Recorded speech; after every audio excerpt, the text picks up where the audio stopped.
Bismillahirrahmanirrahim. Assalamualaikum warahmatullahi wabarakatuh. Alhamdulillah sudah sampai di tutorial ke-7 pada saat ini, yaitu akan membahas tentang pengelolaan data atribut. Data atribut dalam sistem informasi geografis itu lebih luas dikenal sebagai database SIG, yaitu berisikan suatu kumpulan susunan informasi unsur-unsur geografik serta hubungannya berupa database spasial dan database tekstual. Database deskriptif atau data tekstual itu merupakan data yang berhubungan dengan karakteristik dan deskripsi dari unsur geografis. Misalnya data pemilik tanah atau data jumlah penduduk atau data terkait dengan kemiringan lereng atau karakteristik dan jenis kedalaman tanah dan lain-lain. Bagaimana caranya mengakses data atribut? Ada dua cara yang bisa kita lakukan di dalam mengakses data atribut. Sebentar akan saya tunjukkan, yaitu melalui tabel atribut layer. Tabel ini dapat diakses baik dalam mode editing maupun dalam mode biasa. Di dalam mode biasa, editing yang dilakukan sangat terbatas, sehingga umumnya hanya digunakan untuk preview atribut sebelum diedit. Sedangkan yang kedua bisa diakses melalui kotak dialog atribut.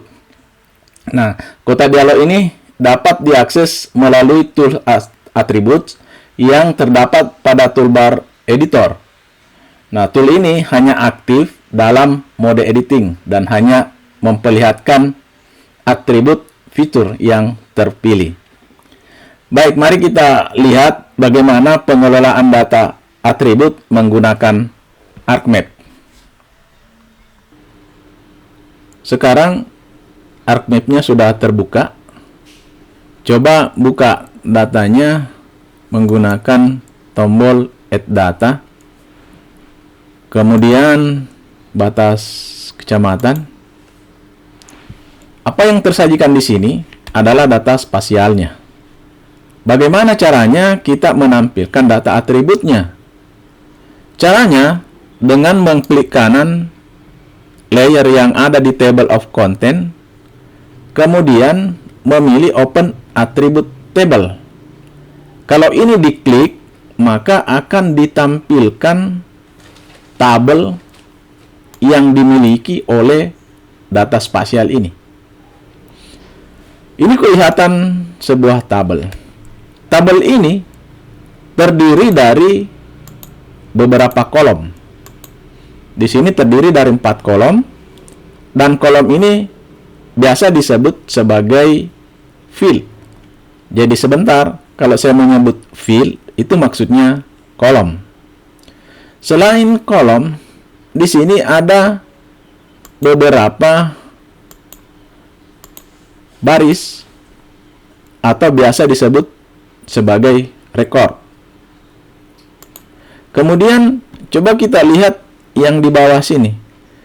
Ini adalah informasi yang menunjukkan berapa baris yang dimiliki oleh tabel ini. Jadi tabel yang terbuka sekarang memiliki 14 baris. Berapa yang terseleksi? 1. Jadi di sini menunjukkan angka 1. Kemudian ada tombol ini.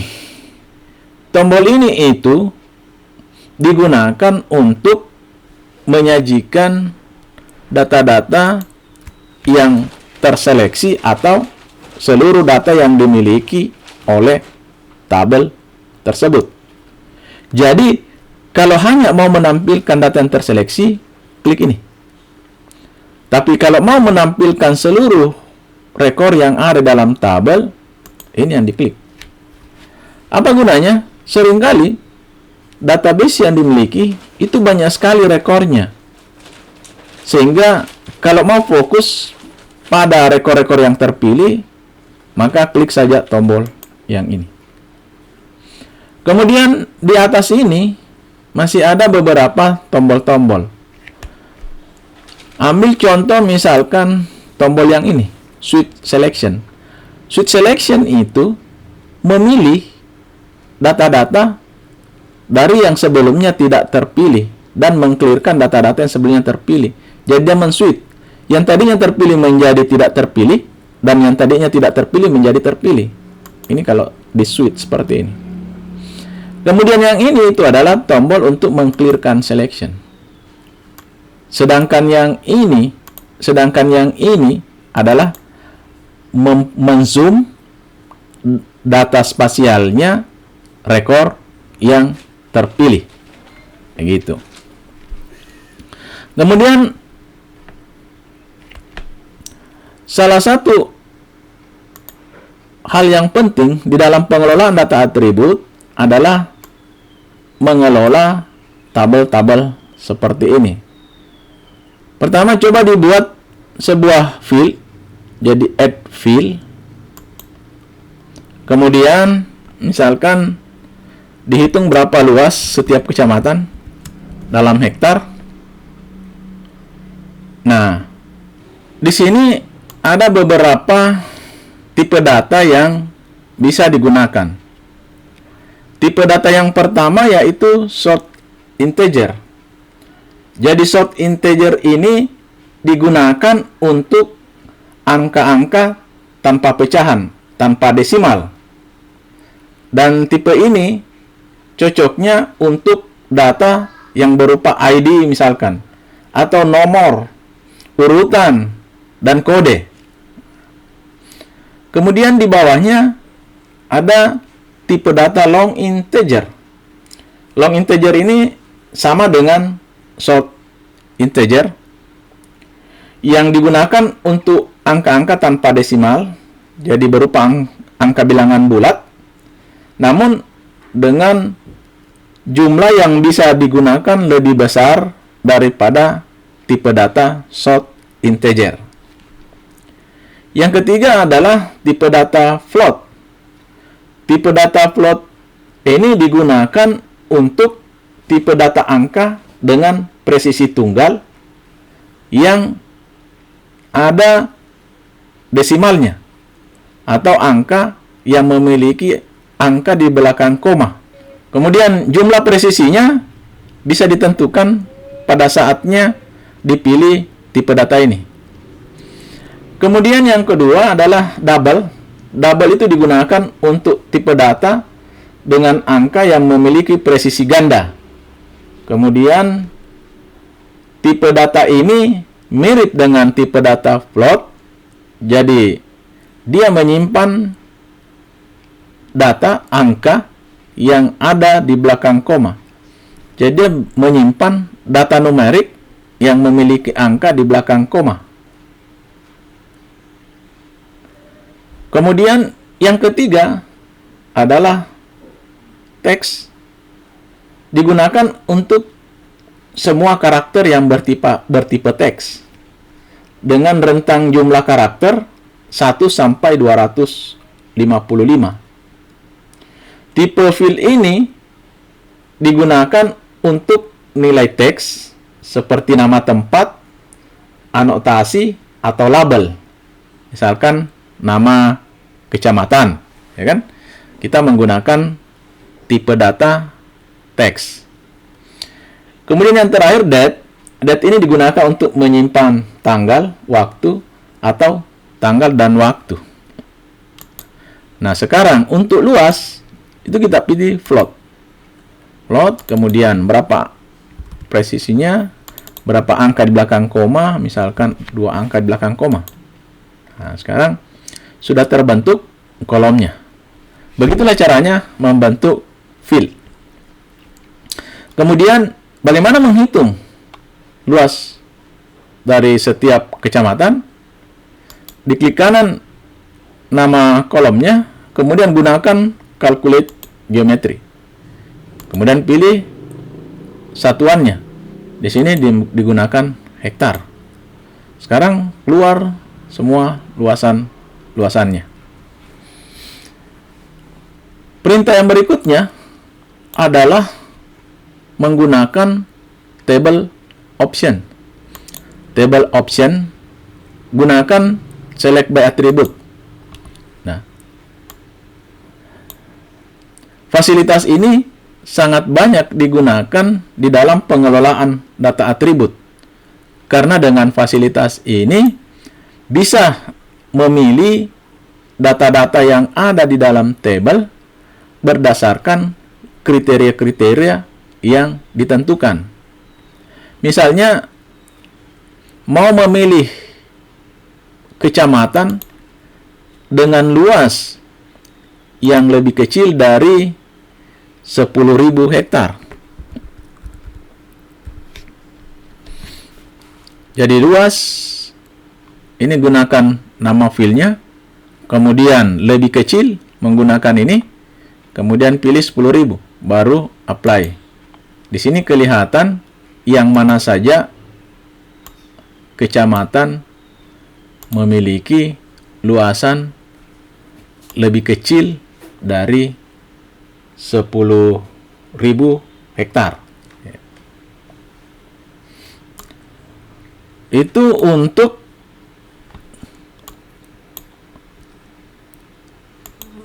select by attribute.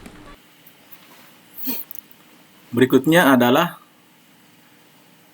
bagaimana fungsi-fungsi yang lain atau fasilitas yang lain yang dimiliki oleh data attribute table ini. Di sini kalau kita klik judul tabelnya, ada perintah untuk melakukan sorting. Sort ascending, kalau mau men-sorting dari angka yang kecil ke angka yang besar, seperti di Excel ya. Kemudian descending kalau dari angka besar ke angka kecil. Bisa juga dihitung menggunakan fasilitas statistik ini berapa luas total kabupaten ini. Lihat yang ada di zoom-nya. Jadi luas total dari kabupaten ini, atau ini Kabupaten Maros ya. Kabupaten Maros itu sebesar 144.285,55 hektar berdasarkan data yang saya miliki. Kemudian bisa juga melakukan proses editing di dalam data tabular ini. Caranya yaitu mengklik kanan, kemudian edit feature, kemudian start editing. Kalau dalam mode editing, ada dua cara yang bisa kita lakukan untuk mengedit isi data tabel. Misalkan saya pilih ini. Ini bisa langsung edit di sini. 0. Kan? Atau menggunakan yang ini. Atribut, kemudian klik di sini. Gunakan tombol ini. Klik di sini. Baru edit di sini. Nah, kalau saya kembalikan menjadi 1, bisa saya edit di situ. Jadi bisa diedit langsung di dalam tabelnya, atau diedit melalui data spasialnya. Sering sekali kondisi mengedit data atribut table melalui data spasialnya itu dibutuhkan. Misalkan dimiliki sejumlah daftar data atribut di mana yang ada di situ adalah nama-nama daripada poligon-poligon yang ada di data spasial. Sehingga kalau diklik nama yang ada data spasial, maka langsung bisa diisi atau langsung bisa diedit data atributnya. Berikutnya yang saya mau tunjukkan di sini adalah bahwa kalau tabel ini dalam posisi editing, misalkan saya pilih mau melakukan penambahan kolom, itu tidak bisa dilakukan karena add field di sini berubah menjadi abu-abu atau tidak aktif. Jadi dalam posisi atau dalam mode editing, tabel ini tidak bisa dilakukan penambahan kolom. Kalau itu sudah kita selesai melakukan proses editing, itu bisa di save, kemudian stop editing. Kembali kita buka tabelnya. Nah, sekarang saya itu punya data dalam bentuk Excel jumlah penduduk yang ada di Kabupaten Maros, yaitu tahun 2010, tahun 2015. Kemudian ada juga besarnya produktivitas padi dalam kilogram di setiap kecamatan di Kabupaten Maros. Data ini yang tersimpan di Excel itu bisa kita koneksikan dan disimpan di dalam atribut data spasial yang kita miliki. Caranya, ini diklik kanan, kemudian join, dibuat join, berdasarkan kodenya. Jadi harus dibuat dulu kode yang sama untuk setiap poligon. Di sini ada kodenya 1, 2, 3. Jadi yang satu itu Kecamatan Bantimurung, yang dua itu Kecamatan Bontoa. Kode ini harus sama dengan yang di sini tadi. Kecamatan Bantimurung kode 1, yang kedua itu Bontoa. Jadi sama dan seterusnya. Baru kita lakukan proses join. Join berdasarkan kode. Pilih kode. Kemudian panggil filenya. Tadi itu penduduk Maros. Nah, ini dia juga munculkan di sini kode. Oke. Ini kemudian kita okekan. Kalau dibukanya data atributnya, maka data-data yang tersimpan di dalam Excel tadi itu masuk ke dalam data atribut data spasial yang dimiliki. Hanya saja dia hanya berelasi, tidak tersimpan secara permanen. Kalau mau disimpan secara permanen, maka data ini harus diekspor. Data yang diekspor, kemudian kasih nama baru. Jadi, data penduduk, misalkan. Data penduduk. Ini kemudian kita save. Kalau sudah ada, write saja. Oke. Nah, coba kita panggil data penduduk. Ini bisa kita remove saja. Nah, di sini kan sudah tersimpan secara permanen. Dan kodenya ini bisa dihapus, ini yang satu. Ada 2 kecamatan, terserah mau pakai kecamatan yang mana. Untuk sebentar biarkan saya dulu begitu. Ini jumlah penduduk tahun 2010, jumlah penduduk tahun 2015. Coba kita main-main dengan tabel atribut ini. Misalkan saya tambahkan satu kolom. Add field. Nah, di sini aktif lagi kan? Karena dia bukan dalam status editing. Add field. Misalkan pertumbuhan penduduk, kita mau tahu berapa persen pertumbuhan penduduk dari 2010 ke 2015. Jadi tumbuh. Saya persingkat saja karena ini hanya bisa 10 karakter. Kemudian pakai float. Kemudian 6. Ada 3 angka belakang koma. Nah, bagaimana rumusnya pertumbuhan penduduk? Saya punya ini. Jadi rumus pertumbuhan penduduk dari tahun 2010 misalkan sampai tahun 2015, yaitu rumusnya seperti ini. 5 ini karena dia ada 5 tahun selisihnya, ya kan? 5 tahun selisihnya, sehingga untuk menghitung persentase pertumbuhannya, ini itu dibagi ini, baru diakarkan dengan 5, dikurangi 1 ini dikali 100%. Oke, jadi caranya adalah klik kanan ini, kemudian fill kalkulator. Fill kalkulator, kemudian gunakan rumus ini, yaitu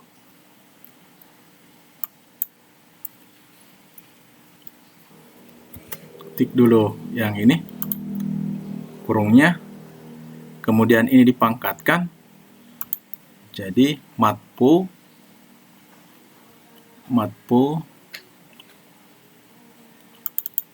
kemudian di sini 2015 dibagi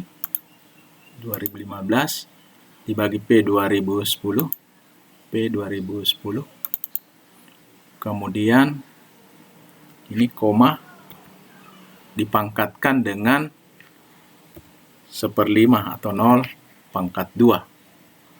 Setelah itu dikurang 1.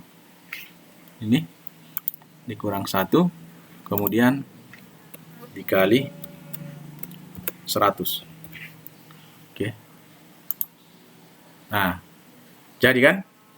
Nah, sekarang kita dapat persentase pertumbuhan penduduk dari tahun 2010 ke tahun 2015.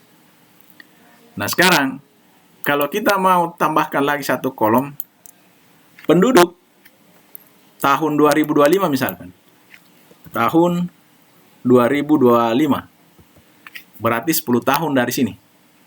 Kita pakai short integer saja, karena penduduk nggak usah pakai ada angka di belakang koma, jangan, nggak usah. 6 angka. Berapa jumlah penduduk di setiap kecamatan tahun 2025? Nah, kita gunakan rumus yang ini. Nah, sekarang fill kalkulator, kemudian gunakan rumus yang ini.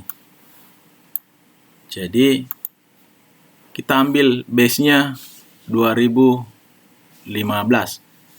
2015, kemudian dikali, kemudian kita gunakan lagi matpo, kemudian 1 ditambah pertumbuhan tapi dalam persen, berarti tumbuh dibagi dengan 100, ya kan? Tumbuh dibagi 100. Ini. Kemudian ini koma 2.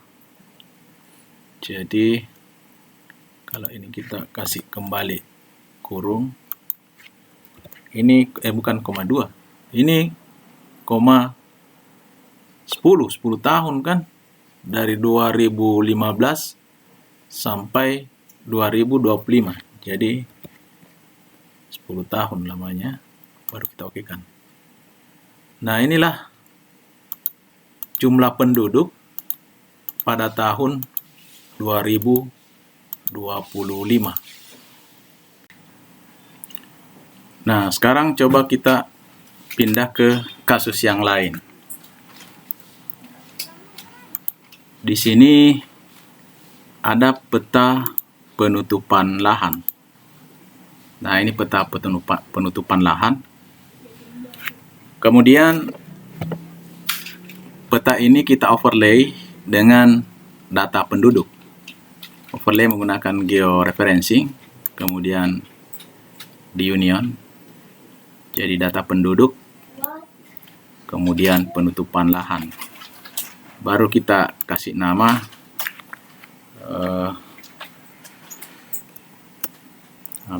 penduduk dengan tuplah, penduduk dengan tuplah tutupan lahan, dan kita okekan. Oke.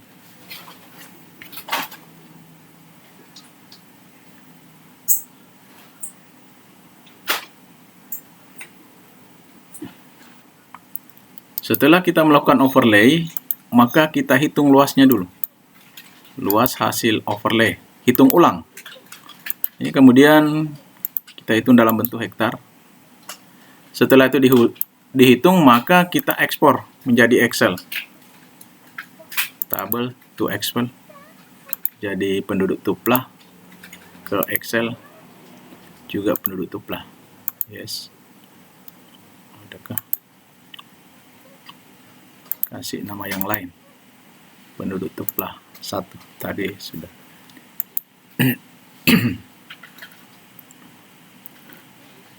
Oke, coba kita buka penduduk tuplah 1. Open. Kemudian pilih penduduk tuplah 1. Nah, ini. Sekarang kita mau hitung, atau kita mau lihat di setiap kecamatan itu berapa luas masing-masing penggunaan lahannya. Gunakan pivot. Di sini diokekan saja. Kemudian di sini pilih kecamatan. Sini ada kecamatan. Pilih nama unsur. tutupan lahannya sama unsurnya dibawa ke sini, jadikan kolom. Kemudian luas, mana luas? Nah, sekarang kita dapat luas dari masing-masing tutupan lahan. Ini tambak, sungai, ini, kemudian ini.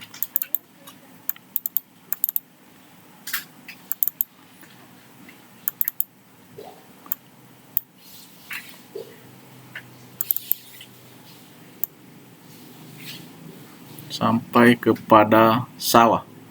Nah, ini sawah. Ini nanti yang kita butuhkan. Jadi kita copy saja dulu semua. Sorry. Ctrl Z dulu. Kita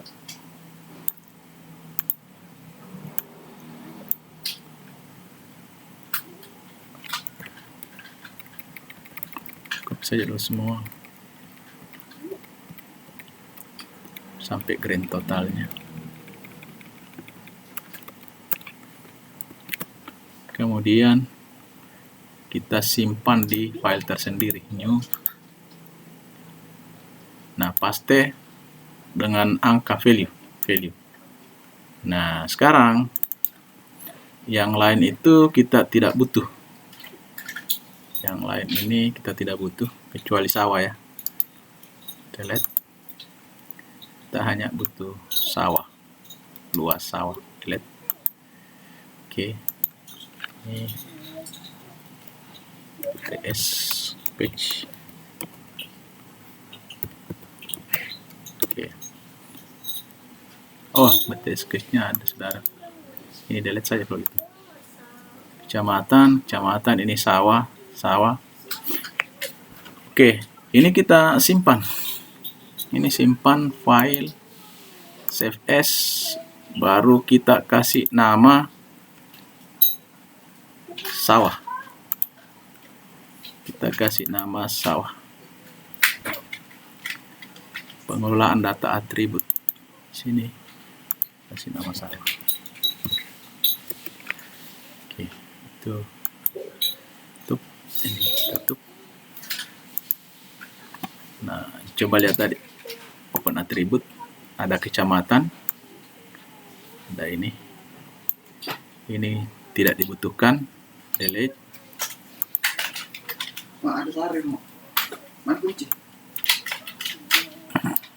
Ini tidak dibutuhkan lagi, ini tidak dibutuhkan. Oke, sekarang kita join dengan data yang tadi berdasarkan kecamatan. Tadi apa? Excelnya sawah. Kemudian di sini kecamatan juga, jadi kasih sama. Jadi bukan hanya ID seperti tadi, tapi kolom yang lain pun bisa menjadi penyambung antara satu tabel dengan tabel yang lain. Nah, sekarang kita oke kan? Apa yang terjadi? Sekarang sudah masuk luas sawah pada setiap kecamatan. Jadi ini luas sawah di setiap kecamatan. Ini kemudian kita save as. Kemudian ini kita sebut penduduk sawah. Penduduk dengan sawah. Oke, kita punya penduduk dengan sawah. Nah, ada kan? Nah, sekarang kita tidak usah terlalu rumit dengan sawahnya. Kita fokus saja dengan batas administrasi kecamatan. Di solve penduduk sawah berdasarkan kecamatan ya. Berdasarkan kecamatan, akan tetapi sawahnya ikut. Kemudian apalagi penduduk tahun 2000, kemudian produktivitas padi, ini kita ambil semua. Oke, kita kasih nama dengan penduduk sawah 1. Sampaikan.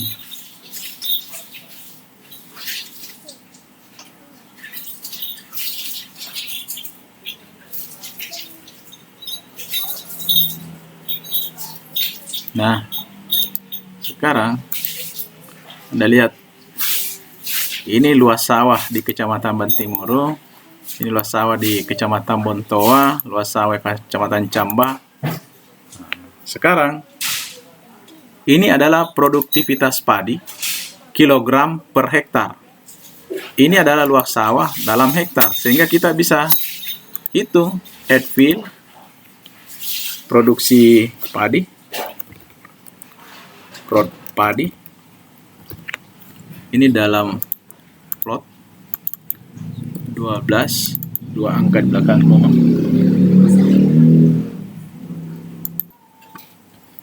Ini kemudian kita okekan, maka ada satu produk padi di sini. Nah, produk padi itu sama dengan produktivitas ini padi dikali dengan luas sawah. Oke. Nah, ini sekian kilogram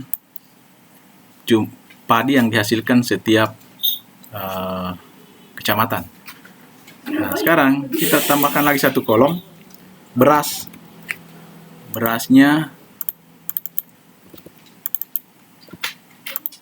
menurut BPS konversi padi ke beras itu 64%. Jadi tinggal kalikan padinya dengan 0,64. Sekarang inilah produksi beras di setiap kecamatan. Jadi produksi konversi padi menjadi beras itu 64%. Nah, berikutnya coba kita hitung berapa kebutuhan beras setiap kecamatan. Kebutuhan, kemudian plot 12, 2. Berapa kebutuhan beras? Anggaplah kebutuhan beras tahun 2015 ya. Ini produksi padi juga tahun 2015. Nah, kebutuhan beras tahun 2015 itu kalau menurut BPS itu setiap per kapitanya itu per tahun butuh 111,58 kg. Jadi ini 111,58 dikali dengan jumlah penduduk tahun 2015. Inilah kebutuhan berasnya setiap tahun. Nah, sekarang yang tersedia beras ini, yang dibutuhkan ini, coba kita lihat.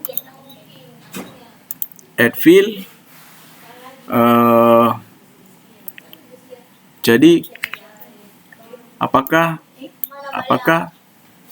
surplus atau dia minus? Jadi ketersediaan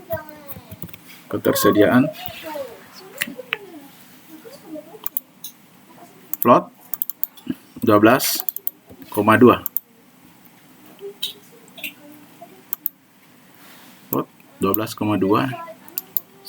Nah, kita perkurangkan antara jumlah beras dikurangi dengan yang dibutuhkan. Nah, ternyata ini jumlah beras dan ini yang dibutuhkan, sehingga di sini kelihatan surplus semua, tidak ada yang negatif. Jadi di Kabupaten Maros itu produksi beras dan kebutuhan penduduknya itu surplus semua, berlebih. Ya benar, karena Kabupaten Maros itu salah satu eksportir beras ke Jawa. Ya, eksportir beras. Saya kira demikian. Assalamualaikum warahmatullahi wabarakatuh.